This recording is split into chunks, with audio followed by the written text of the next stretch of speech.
Philosophez maintenant, monsieur Abdelmajid Tebboune.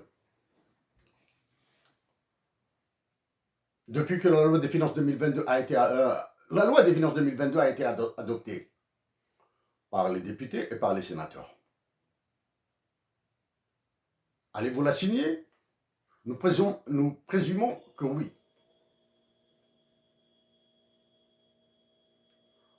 Nous présumons que oui. Notre hypothèse de départ est que vous allez signer la loi des finances de 2022.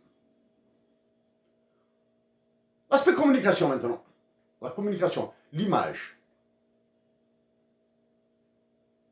L'image. Allez-vous signer cette loi des finances entourée de généraux avec tout ce qui se dit, tout ce qui se raconte et tout ce qui se produit au sein de l'état-major de l'armée algérienne. Et nous profitons de l'occasion pour dire notre solidarité à tous les soldats algériens et à tous les officiers subalternes, en les suppliant de continuer à faire leur partie dans la défense de la patrie, dans la protection de la patrie. Donc, allez-vous signer la loi des finances entourée de généraux algériens?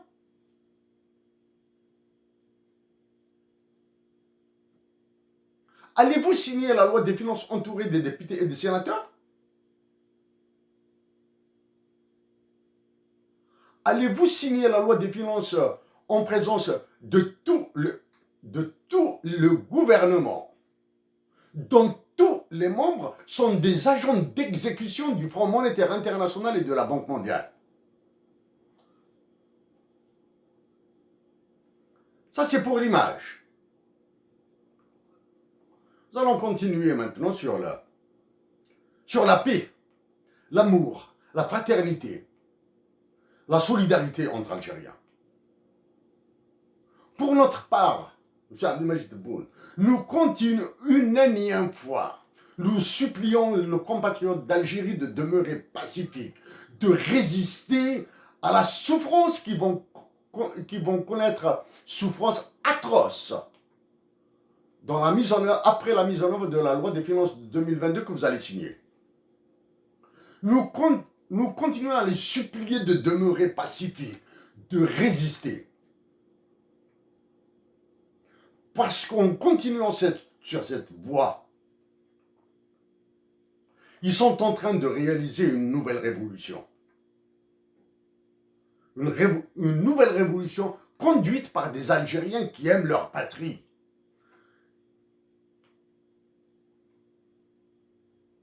La loi des finances que vous allez signer est un enfer pour les Algériens. Donc, à partir de maintenant, M. Abdelmajid Tebboune, quand nous dirons chambre à gaz, nous répétons, chambre à gaz comme celle de Bergen-Belsen, comme celle de Dachau. Nous faisons allusion à la Banque centrale d'Algérie.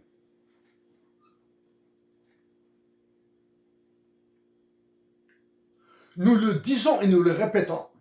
La loi des finances que vous allez signer demande de la violence pour être appliquée. La violence qui sera une réponse à la douleur des Algériens. Les Algériens vont se révolter, vont se soulever, tellement elle sera cruelle. Et nous répétons, toutes les violences qui surviendront en Algérie seront de la responsabilité entière de la Banque centrale d'Algérie, de la chambre à gaz et de l'état-major de l'armée. Monsieur Abdelmajid Tebboune, vous allez signer une loi des finances qui prouvera que ce qui est appelé autorité publique en Algérie a plus peur des étrangers que des Algériens. Que ce qui est appelé autorité publique en Algérie va massacrer les Algériens pour faire plaisir aux étrangers. C'est pour cette raison que nous le répétons. Nous supplions nos compatriotes d'Algérie de demeurer pacifiques, de résister dans la dignité, pour éviter justement que cette violence qui sera exercée, qui sera causée par la Banque centrale et l'état-major de l'armée et le fait de votre signature n'ait pas lieu, que cette violence n'ait pas lieu. M. Abdelmajid Tebboune, avant d'aller vers des chiffres et des graphiques, que nous allons aborder en dehors de tout aspect économique et mathématique. Nous allons les aborder, nous les avons abordés sous tous les angles. Maintenant, nous les aborderons sous un angle qui sera plus accessible pour les Algériens, pour nos compatriotes algériens, qu'ils soient en Algérie ou expatriés. M. Abdelmajid Tebboune, vous est-il possible de vous prononcer sur la dotation de l'Algérie de l'hymne national bilingue en arabe et en tamazight? Si vous, l'état-major de l'armée et toutes les figures ayant accès aux médias en Algérie peuvent s'exprimer sur la dotation de l'Algérie d'un hymne national bilingue en arabe et en tamazight, alors là, il y a un espoir pour que l'Algérie s'en sorte de cet enfer dans lequel elle se trouve et dans l'enfer dans lequel vous allez la mettre.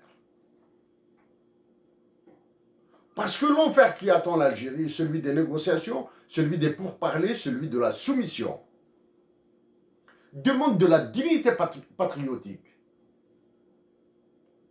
Et la dignité patriotique algérienne ne peut être mesurée sans la majorité.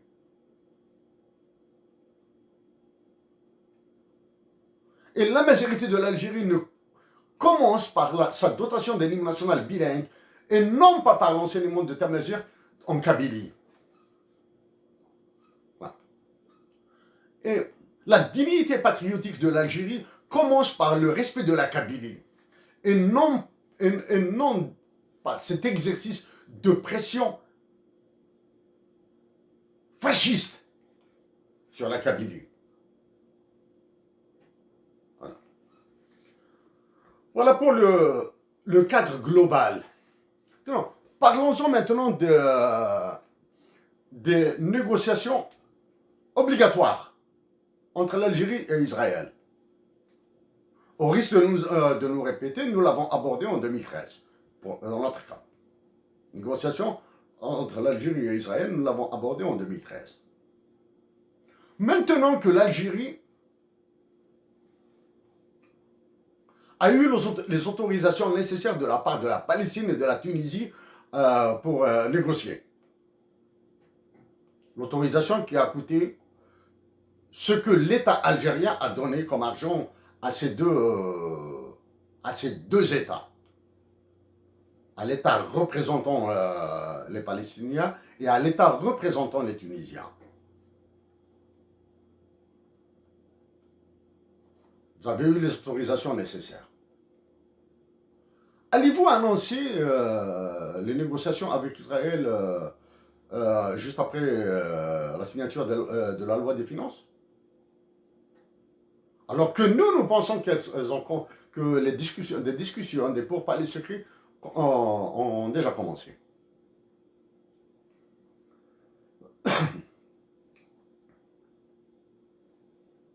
Le Maroc a établi des relations avec Israël. D'autres États arabes, en pensant à l'Égypte, ont établi des relations avec Israël. D'autres, des pays du Golfe, ont établi des relations avec l'État d'Israël. Pour que l'Algérie tire son épingle du jeu dans sa négociation avec Israël, devrait-elle négocier l'acquisition de la technologie nucléaire à des fins civiles? La technologie nucléaire israélienne à des fins civiles a un usage à des fins civiles en Algérie. Si l'Algérie arrive à arracher l'accord sur l'usage de la technologie civile, la technologie nucléaire à des fins civiles en Algérie, l'Algérie aura gagné. Est-ce que l'Algérie saura négocier les effets des guerres de 6 jours et de Kippour, 67, 1967 et 1973.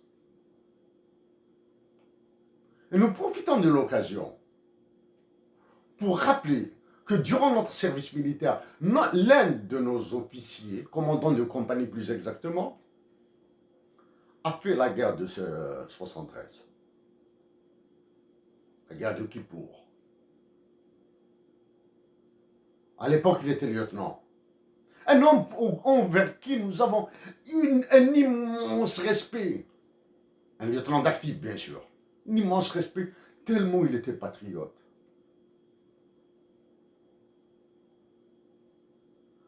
C'était un arabisant. Il ne parlait qu'arabe, dialectal ou, on va dire, scolaire, académique.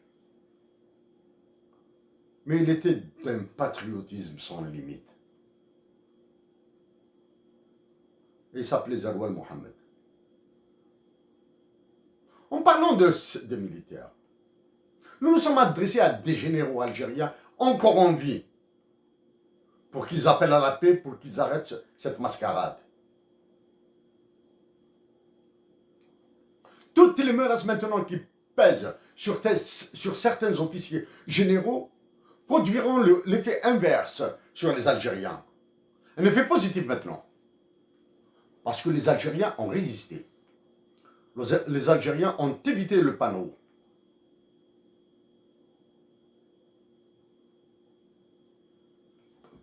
Donc, la dignité patriotique de l'Algérie ne commencera que le jour où les Algériens admettront, accepteront, iront vers des discussions sur la dotation de l'Algérie d'une hymne nationale bilingue en arabe et en tamazight. Voilà. La question d'Israël, nous l'avons liquidée. Élément de négociation, l'acquisition de la technologie nucléaire à d'usage civil en Algérie.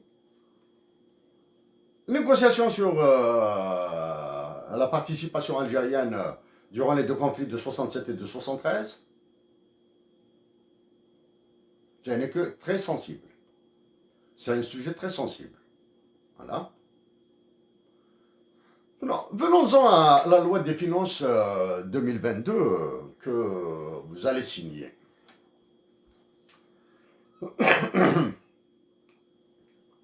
Premier élément de cette loi des finances, faite dans l'opacité la plus totale, depuis qu'elle a été adoptée par les députés et les sénateurs.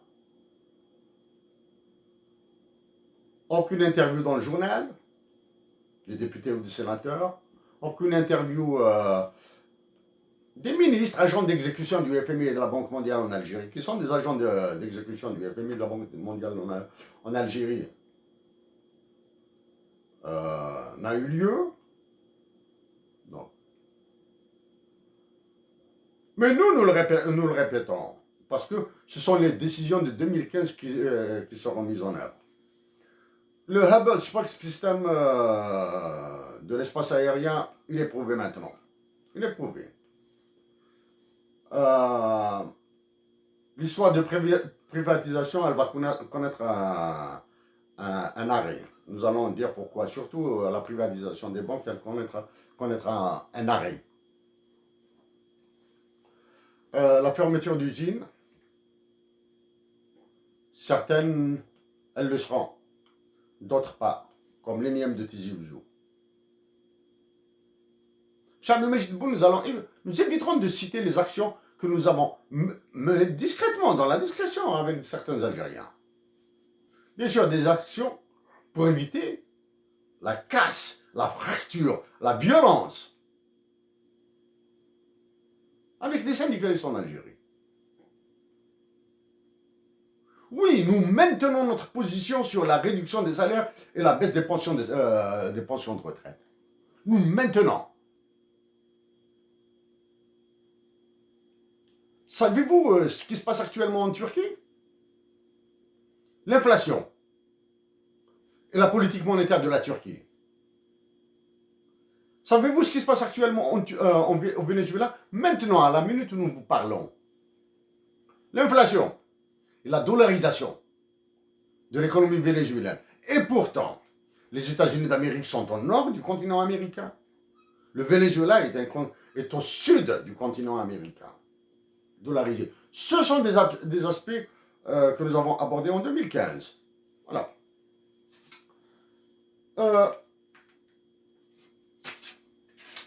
Monsieur Abdelmajid Tebboune, je reviens maintenant à cet esprit qu'a animé Hussein El Ahmed. La démocratie et les droits de l'homme. Nous avons travaillé sur les droits de l'homme de l'Algérie, sous toutes ses coutures. Dire que l'Algérie, autant que la France, respecte les droits de l'homme, ce serait une gabegie, une forfaiture, ce serait, excusez-nous du terme, une connerie. Parce que les droits de l'homme en Algérie sont loin d'être respectés. Ils sont plutôt violés à longueur de jour, de nuit, d'heures et de minutes. Pourquoi? Parce que l'Algérie a émis des réserves sur certains protocoles additionnels de la déclaration, protocole additionnel à la Déclaration universelle des droits de l'homme, et elle a émis des réserves sur la Déclaration universelle des droits de l'homme. Donc, les réserves qu'elle a émises la dispense du respect des articles cités. C'est pour cette raison que des compatriotes sont détenus arbitrairement. C'est pour cette raison aussi que des compatriotes font l'objet de chantage à l'extradition, particulièrement par la France, ceux qui résident en France. La démocratie en Algérie, est-elle respectée? En définissant bien sûr la démocratie par l'alternance au pouvoir, les élections et la liberté d'expression. Voici les 3 critères de définition de la démocratie. Non. L'Algérie souffre actuellement de l'illégitimité de toutes ses institutions, intégralement toutes. En parlant d'institutions, comme nous l'avions dit au président de la Tunisie, l'indépendance d'une banque centrale est une EPSI. C'est possible d'imaginer l'armée de l'Algérie ou de la Tunisie ou du Maroc indépendante de l'État?